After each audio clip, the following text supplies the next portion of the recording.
Jumamosi Kuu ambayo inatupelekea Jumapili ya Pasaka. Sawa kabisa. Hapa unatuambia nini? Panabeba ujumbe gani kwenye ile Jumamosi? Haya, hiyo ndio siku ya mwisho kuu. Ndio kilele cha siku kuu. Jumamosi Kuu ambayo asubuhi hakuna misa, tunaandia na hali ya sala, kama ni masifu yanakuwa marefu. Ndio. Kuna vitu kila parokia au kila jumuiya inajipangia kadiri ya wanavyoweza. Ndio. Kuanzia jioni jua linavyotua sasa. Jua zinavyotua kadiri ya mila na desturi za Kiyahudi, siku mpya imeshaanza. Ndio unaweza kuadhimisha sasa misa ya vigilia. Sasa wengine wanaanza kuanzia saa 10 jioni, 12 mpaka saa 6 usiku.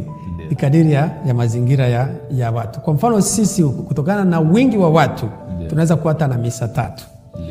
Nyingine inaanza saa 10, nyingine saa 12 mpaka sasa.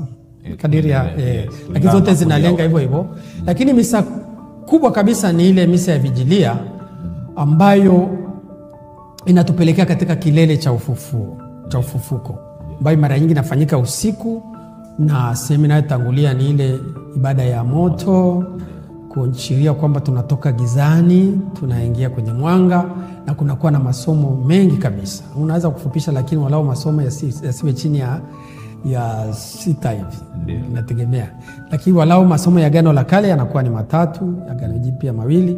Walau kuna masomo ambayo uweze kuacha hasa yale ya kuvuka Agano la Kale, uumbaji, kuvuka bahari ya Sham na kadhalika. Ni masomo ambayo uweze kuepuka. Lakini walau tunashauriwa masomo yote 9 yako 9 yasomwe. Na ibada ndefu. Kwa hiyo kuna ibada ya moto, baada ya moto kuna ile mbiu ya Pasaka inaimbwa, shumaa, baada ya ndio masomo yanakuepo.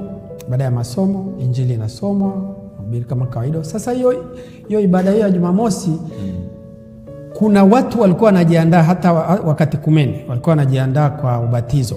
Inashauriwa sasa hiyo Jumamosi ndio wanabatizwa. Kwa hiyo kunakuwa na ibada ya ubatizo kwa ajili ya ubatizo wa watu wazima. Wanabatizwa, wanapata komunyo ya kwanza na kipaimara siku hiyo hiyo. Kwa hiyo ni sehemu yake pia. Baada ya hapo misa inaendelea kama kawaida, na hatimaye kitu kikubwa pale ni kwamba wakati wa kuimba utukufu, tuseme baada ya ibada ya moto, masomo yanasoma, kuna mahali ambapo kabla hatujaingia Agano Jipya tunashangilia kwa haleluya, ndio tunaimba utukufu sasa pale, na taa zinawaka na mishumaa kuashiria sasa tunaingia ufufuko wa Bwana. Ndio hapo tunaelekea. Fadha, naomba nisaidie kama muda unakuruhusu.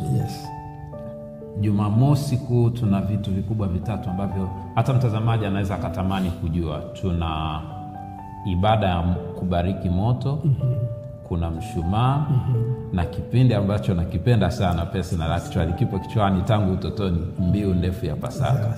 Hivi vitu 3 vinahusianaje na maisha yetu ya Ukristo? Of course kwenye mbiu ndefu ya Pasaka ninaona namna kama anasimulia watu walivyokombolewa mpaka kufika mwisho. Lakini huu moto unaashiria nini? Mshumaa unaashiria nini? Na ule mshumaa unakuwa na alama zake, kwamba kuna alfa, kuna omega, lakini kuna zile button zinazochomekwa pale. Tunaomba utueleweshe hapa kwenye vitu 3. Bahati mbaya sina huo mshumaa, ningeelezea kwa kirefu zaidi ili kila mtazamaji aweze kuona.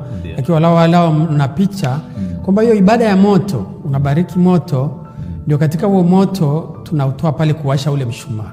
Kwa hiyo ule mshumaa unaendelea kuwakilisha ule moto watu wamebarikiwa pale. Yaani kuashiria kwamba na taa zote zinakuwa zimezimwa ili tutoke katika kipindi cha giza tuingie katika moto. Sasa ule mshumaa ni kama, kwa sababu hatuna picha ya Yesu anapofufuka. Kwa ni kama vile tunaashiria Yesu ndio amefufuka. Na pale kuna A ambaye ni alfa na omega, kuonyesha kwamba Kristo ni mwanzo na mwisho. Nyakati zote wanaandika mwaka 2025 nyakati zake na kadhalika, ya majira ya kipindi kile, Agano la Kale, Agano Jipya 2025. Alafu kuna madonda 5 sasa. Kuna weka madonda kwa sheria, sikuwahi kujua kama ni madonda. Ni madonda ya vile misumari ile watu tunaita madonda, yanawakilisha ile madonda 5 ya Yesu aliyopata wakati wa mateso yake, kwenye mikono, miguu na ile ubavuni. Ndio inabadilisha. Kwa hiyo kila moja ina sala yake. Kwa hiyo ningekuwa na mshumaa, ningesema na maneno yake ambayo pia yako kwenye ninaamini watazamaji watakaofuatilia sasa wakienda kushiriki hiyo ibada sasa watakuwa wanajua ni kitu gani kinachofanyika sasa hivi. Tunakushukuru Father. Karibu sana. Kwa hiyo na mbiu ndefu ya Pasaka. Je, tunayo mbiu fupi au ni sahihi kwetu sisi walei kuimba hiyo mbiu ndefu? Ndefu. Kwa kweli hiyo mbiu ina historia ndefu sana. Ndio. Naita ni mbiu ya Kirumi, wengine anaita ni mbiu ndefu, lakini kweli ni mbiu ya Kirumi ambayo ina asili ilianza Kilatini tukatafsiri kwa Kiswahili. Sasa jeshi la malaika wa mbinguni, hiyo ndio tunaita refu, ambayo ndio mara nyingi imeelezea vizuri historia ya wokovu. Ndio sehemu nyingi wanaichukua. Sasa kuna watu ambao inatakiwa imbe either na shemasi au mtu yote aliyeandaliwa. Sasa kutokana na ugumu wake, baadhi ya mapade wanashindwa kuimba au nakuta wajaandaa watu wanaimba kwaya. Inaruhusiwa kuimba kama kwaya, ambayo pengine ndio unaita mbiu fupi. Sasa jeshi la malaika, sasa tulikuwa tunaimba sana. Kwa hiyo pia inaruhusiwa, lakini maneno ni kama yale tu. Kwa hiyo mbiu yote utakayoimba inaleta ujumbe ule tu. Hakuna shida yoyote ya mbiu. Ila mimi kimsingi napenda ile mbiu ambayo ni ya mtu mmoja. Tukipata mtu anaimba vizuri, inaenda vizuri sana.